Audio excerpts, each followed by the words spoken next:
Agro टुरिझममध्ये गुलाबदादा Ghule यांच्या form हाऊसवरती खरं म्हणजे सुभाष पालेकर कृषीचं उत्तम मॉडेल आहे. जगभरात कीर्ती पोहोचलेलं हे असं ठिकाण आहे आणि इथे सहजीवन जे फुललेलं आहे. सुभाष पालेकर कृषीचे जे मॉडेल उभे आहेत हे आपल्या गावोगावी पोहोचले पाहिजेत, याचा एक असा उद्देश आहे. किचन कानेटिकच्या लोकांना, परिवारांना आपले सर्व शेतकरी माहिती झाले पाहिजेत. आणि महत्वाची गोष्ट होती की आम्ही शिवार फेरीचं आयोजन केलेलं आहे. या शिवार फेरीमध्ये आपल्या परिवारांना, आपल्याला, आपल्या पुढच्या पिढीला हे छोटं छोटं जे विज्ञान दडलेलं आहे हे विज्ञान समजावं, हा त्याच्यामागचा एक उद्देश आहे. नैसर्गिक अन्न मिळावं हा एक त्याच्यासोबतचा उद्देश आहे. आणि सोबतीलाच आरोग्य जपावं. आणि सर्वात महत्वाचं म्हणजे रोजगाराच्या वाटा, इन्कम सोर्सेस जनरेट झाले पाहिजेत. मल्टिपल सोर्सेस ऑफ इन्कम शेतामधून कसे येतील याचं आम्ही पूर्ण नियोजन करून पुढे 100 ग्रामच्या दिशेने जातोय.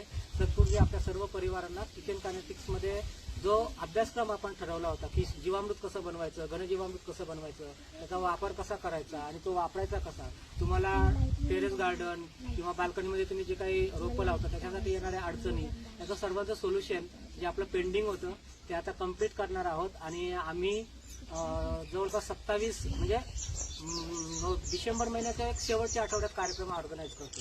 कार्यक्रम फक्त 50 जणांसाठी असेल आणि शिवार फेरी, वनभोजन आणि बाकी खूप महत्वाचे विषय त्या पोस्ट तुम्हाला वेळोवेळी येत जातील. पण गुलाबदादा इथे आहेत. दादा